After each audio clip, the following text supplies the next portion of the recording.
Good day, everybody. Welcome to Dental Voice with Xyrus. My name is Rolando Mia, and we're excited about our guest. Today, we have none other than Chuck Cohen, the Managing Director of Benco Dental. Very recently here, we've partnered with Benco, and we're absolutely excited about the energy that they bring, the knowledge that they have, and most importantly, just the feeling that they give us. Chuck, thank you so much for joining us. Really, really appreciate it. Well, Rolando, thank you very much for having me. Other than, but I'll do my best. Thank you. Well, so Chuck is a third generation owner, and his family started the business back in 1930. It's one of the largest distributors in the industry. Could you tell us a little bit about Benco and kind of what you all do? Sure. So my grandfather, Ben, started the business in 1930, and he was really a door-to-door salesman of dental instruments. It was a sort of a coincidence how he got into dental. It turned out to be the smartest decision that he's ever made for our family. He had a cousin who was the manufacturer of dental instruments, and that company still exists today. So he was cousins with the owner of Premier Dental based in Philadelphia. He settled in northeastern Pennsylvania, and we started very small in 1930 with one room in the middle of town, a coal country, northeastern Pennsylvania. For those of you not familiar, we are the home of The Office. So people often call me the Steve Carell character, the Michael Scott of dental, because we are based Dunder Mifflin. Dunder Mifflin. Listen, people have called me worse. So we are the home of Dunder Mifflin, right near Scranton, Pennsylvania. And since then, over the last 92 years, we've grown out to become the third largest dental dealer in the United States. We have about 1,500 employees across the United States, 5 distribution centers. We operate coast to coast, and we're very proud to be where we are today. And just one big shout out. The secret to our success really is simple. We've got great customers and great people, and dentistry is a great business to be in. So my grandfather made a very good decision years ago. Yeah, I love the fact that we can still get to your father if we need to. We can call him directly. That's wild. That's Absolutely. Awesome. So my dad, who's still involved in the business, he's 86. He is our chief customer advocate. That's his official title. So if there's an angry customer, he's the one who gets the call. He's the one who fixes the problem. And people really like it. I think it's appreciated to talk to a guy named Cohen who can get something done. So we're very happy about that. Awesome. So there's so much happening in dentistry today. What would you say is the biggest problem that dentists are facing in a post-pandemic environment and in kind of all the craziness that's brought us here today? What would you say is? Yeah, so that's a great question. And I'll give you the answer, but let me pause for just a second and say the answer that I'm going to give you is not the answer that I would have predicted when we entered the pandemic. The answer is staffing. I don't think I'm saying something that people haven't thought about, but I just think it's interesting to back up a second and say, if you had said to me in March of 2020 that the biggest issue facing dentistry would be getting staff members, getting them to stay, really making sure we're paying them enough money and, making sure the office is productive, I would have said, wow, that's a big surprise to me. But that's certainly the number one challenge facing dentists today. Number one. And because of this, I'm curious, how do you see Benco helping practices, dentists, clinicians solve that problem? So we really pride ourselves on being the most innovative dental distributor in the business, which is sidebar, one of the reasons why we're so excited to partner with Xyrus on the Isolite product. Our job at Benco is to help sell products and sell solutions that allow dentists to be more efficient about their staff members. So a good example is we do office design of new dental practices, and our job is to make the office as efficient as it can be. We redesign sterilization areas. We sell products like Isolite and Xyrus and other ones as well that help the dentist and the dental practice be more productive. So we believe that we are playing a very important role in helping dentists solve that key issue facing them today. Yeah, one of the pieces I've had an opportunity to spend and speak with a lot of our customers who work with you, and there's this overarching concept or sentiment around family. Talk to us about that, and how does that play into this? I mean, this is a business, right? Yeah, so we have two, I said before, innovation. The other thing that we pride ourselves on is our caring family culture. We do have the luxury of having a family business, 3 generations old. We think in decades, not quarters, so we can take care of each customer. We don't have to worry about what Wall Street thinks about anything. I mean, one of the owners is talking to angry customers all day long. So we really think that if we treat our people like family, and we believe we do, and we treat our customers like family, it will really create a much better experience for them on the customer experience side. And it's this context of exceptional care, Mhm. knowledge. I think one of the overarching sentiments or messages I get is how knowledgeable and helpful. To kind of take us through, how can you have you've got thousands in place, how can they be so knowledgeable about stuff? Well, we really focus on the training end of the business, and really we've got two segments of our people who have to be the most knowledgeable. The first one is, of course, the sales rep. So, if a sales rep calling on your practice doesn't add value, then that's not the right sales rep for you. And we'd like to think that all of our sales reps do add significant value to the practices that they serve. The other group that has to be very knowledgeable are our service technicians. So we all, in addition to the sales end of the business, we not only install but we service equipment, and so I got to send a service tech to your office who knows how to fix the problem. And we have 320, roughly 320 service technicians who are in vans around the country right now fixing dental equipment, and their knowledge is invaluable to most dental practices. So it's kind of this combination, and it's the connection. Um, when a practice is engaging with you, Mhm. they literally have hundreds of other options to buy very similar products to what you offer. Why would they go through you as opposed to, I don't know, online or direct to the manufacturer, that type of stuff? That was a question that keeps coming up. How could you address that? So the online question is a great one, and I agree with it 100%. We believe, and we have the data to show it, we are the best at online ordering in the business. So online doesn't mean you have to give up the convenience and the knowledge of a salesperson. So our job is to try to make the process of ordering so efficient through online that customers have more time to spend with the sales rep who can then add value to the practice. I really don't want to send a person to your office, the dental office, who's just going to take an order off a whiteboard. That really is not value added. So when it comes to online ordering, we are the industry leader. We've got a lot of functionality in our system that makes it very easy to save money and order the right products for the practice, find what you're looking for. And then we have a sales team that goes out and really presents new products, innovation, innovative ideas, new solutions that enable the practice to be more efficient. And those things combined together, we believe, are what really creates the stickiness and the customer experience that our customers value. Oh, I love that. I think that's so cool. So dentistry is a very tight community. And one of the things that we're seeing in dentistry is that dentists have to manage their business. And a Yeah. lot of times it's an amazing context. You'll see that there's, family is involved. How do you overcome? I mean, your father, your brother, you've got family in the business. What advice would you give people who are kind of in that space where they are working with family? And I mean, share with us, is it really simple, or do you always get along, or how do you kind of navigate through that? You've heard, if you work with your family, all sorts of things could happen. It's a great question. So, just how we run today is my father is still involved in the business, but actually not an owner. So his name is on the door. But my brother and I are equal partners in the business, and we run the business on a day-to-day basis. And so, a couple of things that we found work very well is number one is each of the people involved in the business who are family members need to have their own space to work in. If you're in a family and you're always like in each other's grill all the time, that's not a recipe for success. The second thing is you got to keep communicating all the time. It's all about communication, even on the hard questions and the hard issues, and we try to do that all the time too. And it's difficult because even when we communicate, I'm 4 years older than he is, but we're still sometimes the kids that we were when I was 12 and he was 8, right? So like that all comes out a little bit. So the communication piece can be very difficult. And then finally, we've got a rule of thumb that is, I would say we agree 85% of the time. Another 10% of the time we disagree, and the other 5% of the time are things that we don't talk about. Like every family, there's things we just don't discuss. And we try to, most families get all wrapped around the 10% where there's a disagreement. And so we try to come back to focus on the 85% of the time we do agree, because most of the time we do agree on almost everything. But it's the disagreements that tend to take an outsized portion. So we try to remind ourselves, most of the time we agree on most everything. We just have to figure out a way to get through this one issue we disagree about. And then, of course, the key to success, here's the thing we just don't talk about. And every family's got them, and we just deal with it. Yeah, dental practices, the an overarching sentiment that we're hearing is it's really hard to manage a dental practice. It is. And you'll find that there are a lot of families that work in these dental practices. So I love the advice that you give about, don't be in each other's grill space.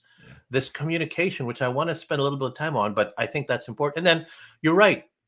We tend to get stuck on that 10% because it's the most, I guess, uncomfortable, or it's Sure. unsettling, right? Sure, absolutely. I want to just throw one commercial in though before you go any Oh, farther, and that is that I believe, and the numbers will show it, dentists are really very good business people. There's a hmm, reputation out there that dentists are not good business people, and I personally disagree with that. When you look at the profit margins of a dental practice and how well they're run and how efficient they are at delivering dental care across the United States, I want to put a plug in there and say that I think dentists in general put themselves down too much as business owners. Independent dentistry has a lot of very positive things about it. Considering the amount of investment we make as a society in dental care, I think we have a very efficient way of delivering dentistry and dental care to the general populace. Dentists do well, and I think overall they are better business people than we give them credit for. I love that. And I would agree. The industry is really tight, made it through this pandemic. Things are going, I mean, fair share of issues that you'll face, but I love the message around that. I'd We like to made it. ask. We made it through this pandemic better than almost any other industry in America. Maybe online ordering would be better, but show me an industry that made it through this pandemic, and certainly show me a healthcare segment that made it through this There you go. pandemic better than dentistry. I can't find one. So I think dentistry, we should be pretty proud of what we do every day and how we've delivered over the last couple of years. So That message is huge because we tend to hear so much of all the struggles that people are facing and practices that are going, but we need to remind ourselves that, wait a minute, we kick butt, and we this did. industry is doing well, and it's definitely coming. I thank you for that, and I No love worries. that kind of that message. Let me ask you this: you mentioned communication is important. It's Mhm. probably one of the most, I'm going to say, difficult things because there are difficult ways, and you don't agree all the time, especially in dental practices, between partners, between teams. What advice would you give people to kind of overcome the disagreements and that 10% that everyone tends to get stuck on? So great question. The two pieces of advice that I would give that have worked well for us are: number one is assume positive intent, right? Mm, Assume positive intent. It's a really easy thing to say, but hard to do. I mean, you'll have to look no farther than some of the political and general discourse that's out there. A lot of discourse starts with assuming the negative intent. When you're going to have a communication among family or among partners or even among people you're working with, I think it's one of the key elements is to start by assuming positive intent. And the other line I would share that has worked well for us is listen until it hurts. So it just is a reminder to say, listen not to respond, listen not even to be heard or to hear, but really listen until it hurts, and keep asking. If you don't get the answer or you're not getting the response you expect, ask again. Make sure you're really taking the time to listen. And so those are two phrases that we use in our organization that really remind us that it's all about communication. And these are two rules that really have helped us be a more effective communicators. oh my, the positive intent I've heard, but listen until it hurts. Oh my goodness. There's so many circumstances or situations where someone starts talking to you, and Yeah. immediately you're already answering, and they're not done. Formulating your questions, right? You're already for it, but you know what? No, listen until it hurts. Listen until it hurts. I love that. How do you, when we're looking at Benco Dental and looking at the kind of the approach that you all have in this, how does that kind of integrate into the way you work with your customers? Yeah, so we have six values at Benco, and one of our values is assume positive intent. And I will tell you that comes up more often than we thought it would. I mean, when we first put it down on paper, it was more about internal communication. But what it turns out is that there are sometimes when customers want to express something and we don't want to hear them as well. So assuming positive intent is really important, right? Like when a customer calls and says, I didn't get my this, or this isn't working properly for me. It's really a good reminder that we've got to start by assuming that every customer is starting from a positive place. Now that's not always true, but it's true way more often than it's not true. And I think that's also reflects the kind of value system that we can have as a private company, a family business that honestly some of our public company competitors have trouble with. They've got to focus on Wall Street and quarterly earnings, and they don't have the luxury of focusing on the things that we can focus on. I think that creates a better customer experience. That is awesome. Now you mentioned five. Listen with intent. What are the other ones? Just really. So, I have to go off the top of my head, right? We do great work that benefits the communities that we serve. Right. We always start every conversation by asking, what does the customer want? And then we ask why over and over again. We assume positive intent. We really value our sterling reputation. Our sterling reputation is really the beginning and the end, and that really comes directly from my dad, because what he reminds us of all the time is that it takes decades to build a reputation, but only minutes to have the reputation go away. And then finally, we smile. And it seems like a small thing, but it's really important. We try to create a family environment where we have happy employees who can serve customers. We think it makes a big difference, and it makes us a better place to work and a better partner for our customers. Yeah, and the overarching listen till it hurts. I'm gonna steal that. I Please love the do. context around that because we get excited and we want to jump in. Now, there are a lot of things that Benco does out there, and you mentioned about the community outreach. What are something? How did those kind of come about? So we have a very active family foundation, and so we are we are very focused on not only just giving money away, but making the world a better place. And so we have places we donate, both within dentistry and outside of dentistry. We're very focused on allowing and encouraging our associates to donate and volunteer where they live and work all the time. We work hard on the United Way donations, and we try to remind everybody that how fortunate we all are to be in a great profession like dentistry. It's a very secure place to be. It's a place where there's a lot of trust. It's a great profession to serve, and we want to keep reminding our people that we have to keep giving back so that we can show gratitude for for the blessings that we've had. You know, the message and just the way you are is absolutely incredible. For our viewers, for the clinicians out there or the practices that are struggling a little bit or not quite as confident in what they're doing, what advice would you want to give them? What would you want to tell the ones that are sitting there going, holy cow, I don't know if I could make this, or I'm really struggling here? What would you tell them? The one piece of advice I would give you is, and I'll share a data point that I just got, is that I believe it's more about confidence than it is about actual results. Now there certainly are exceptions to this. Most all the dentists that I know are more successful than they give themselves credit for. So the advice that I would provide is have confidence that your practice will grow if you do the right things, you keep reinvesting, and invest as if it's going to grow. I just saw a study from 2014, which I thought was fascinating. A very small study, didn't get a lot of publicity at the time, but basically this researcher at a university out in California looked at all service businesses on the West Coast over a 20-year period of time. It was 1992 to 2014, I believe. Over the 20-year period of time, the longest lasting service businesses were dental practices.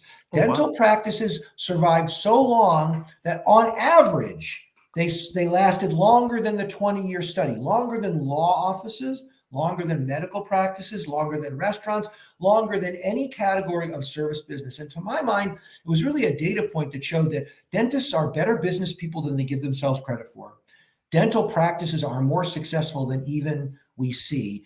Than even we want to see or we choose to see. And then finally, dentists would do better to have a bit more confidence and invest going forward, because it's pretty hard to screw up a dental practice. We don't see a lot of bankruptcies. We don't see a lot of people going out of business. So to the clinician or practitioner that you just mentioned, Rolando, I would say have the confidence to make the investments to build your business. You will be more successful in the future than you are today. I love that. And it's about themselves and their. We have a viewer here, and I'd like to bring this up here. So, flip side to the staffing channels for those what are you hearing about mental health, burnout issues in dental practices, and kind of thinking about the area of dental community? You mentioned that, and it kind of dovetailed into that. What are your thoughts on that? So I'm very excited. This is a great question. I'm very excited that the ADA to the extent they have, and I think they could do more, has adopted mental health as one of the things they're focused on. And I read the morning huddle that comes out from the ADA, and clearly the ADA is focusing some attention on the mental health issues that dentistry has. And they're out there everywhere, but they're especially out there in a dental practice. So number one is we are encouraging and supporting the ADA's efforts.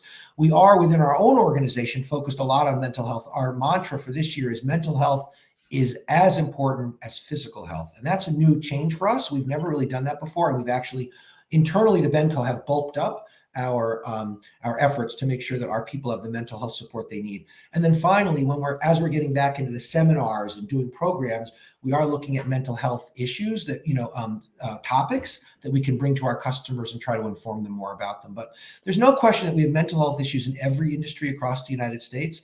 The drug problem is part of that, certainly, and that's something that's not foreign to dentistry as well. I'm sorry to say, I'm not going to say an uncomfortable thing, but we think we all know that. I'm really glad that the ADA has pushed hard on this issue, and we encourage that. Oh my goodness, that's absolutely incredible. Thank you so much. You know what? I'd love to spend so much time. The energy.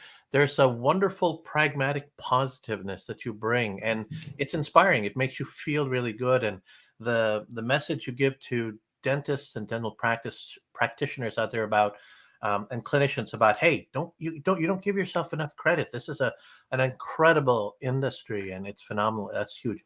If people wanted if people wanted to reach out or contact you or just a question, what would be the best way to do that? So my email is ccohen@benco.com. Very simple. I do respond to emails and happy to get them and happy to help. And if you're looking for me, you can certainly call Benco at 1-800-462-3626. That's 1-800-GO-BENCO. Ask for me. Either I'll answer the phone or my admin will answer the phone, and love to get calls and help out. And if there's something we can do to be helpful, just let us know. And I want to put a plug in for Xyrus. We are very proud of our relationship with Xyrus. Rolando, I don't know if you wanted me to tell this story, but I literally chased you and your team down for 10 years before you agreed to make us a vendor of your product. And what I would say is it's because we are true believers that IsoLite is a game changer for dental practices, especially now with the asepsis and air quality issues that dentistry is dealing with. So put in a commercial for you. Thank you. We are very proud to be a didn't have to do that, but thank you. Thank you so much. Thank you. Well, thank you for giving me the minute. Oh, that's just outstanding. So, hey, everybody, please, Chuck Cohen and the entire Benco team talk about an incredible and exceptional group of people. If you're having a chance, go check them out. If you like the content to this, please share it. If you have questions, please reach out to Chuck and them. Look forward to this. And by the way, Erica, I'm going to throw this in there. If you're watching, there you go. Awesome. Thank you so much. Thank you for joining us. Really appreciate it. Love your energy. Love your advice. And kind of later on, if we could, would you be up for joining us again and just kind of updating us? Anytime. Love to come back and love to share some perspectives on dentistry. I'm very upbeat, bullish, and grateful for dentistry, and I'm happy to give back in any way. So thank you very much for inviting me. Love to do it. Thank you so much. Take care, everybody. Appreciate it. Everybody.